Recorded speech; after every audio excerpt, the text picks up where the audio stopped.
যে মানুষটা প্রায় পুরো মরশুমে সমালোচনার মুখে পড়েছিলেন, সহজ গোল করতে পারছিলেন না, প্রথম একাদশে সুযোগ পাচ্ছিলেন না, ৯৩ মিনিটে তার গোলেই পরপর দুবার ভারত সেরা হলো মোহনবাগান সুপার জায়ান্ট। ২ ম্যাচ বাকি থাকতেই জিতে নিল আইএসএল শিল্ড। আর সেই কামব্যাকের পরেই সঞ্জীব গোয়েঙ্কার থেকে জাদুকি ঝাপ্পি পেলেন দিমি। পুরো দল তাকে শূন্যে ভাসিয়ে উদযাপন করতে থাকে। ভালোবাসায় ভরিয়ে দেন সমর্থকরাও। তার মধ্যেই দিমি গডের চোখটা ছলছল করতে থাকে।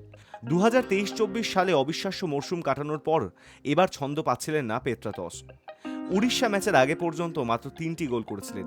আর সেখান থেকে ২০২৪-২৫ সালের আইএসএল এ মোহনবাগানের সবচেয়ে গুরুত্বপূর্ণ গোলটা করলেন তিনি। তারপর সমর্থকদের ভালোবাসায় ভরে গিয়েছেন তিনি।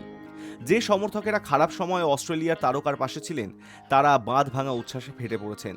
যে সমর্থকরা আবার তারকা ফুটবলারকে তীব্র কটাক্ষে বিঁধেছিলেন, তারাও স্বীকার করে নিয়েছেন সেই চিরন্তন কথাটা, form is temporary, class is permanent. দিমির ফিনিক্স পাখির মতন সেই উত্থানের ঘটনায় আবেগতাড়িত হয়ে এক মোহনবাগান সমর্থক বলেন, সব অপমানের জবাব বোধহয় এইভাবেই দিতে হয় দিমি। সমালোচকদের বুঝিয়ে দিলে তুমি শ্রেষ্ঠ, তুমি দিমি গড। এতদিন যারা বলছিলেন দিমি গো, আজ তারাই তোমার জন্য জয়ের স্বাদ উপভোগ করছেন। হাজারো সমালোচনাকে তুড়ি মেরে উড়িয়ে দিয়ে তুমি আবারও বসলে রাজার আসনে।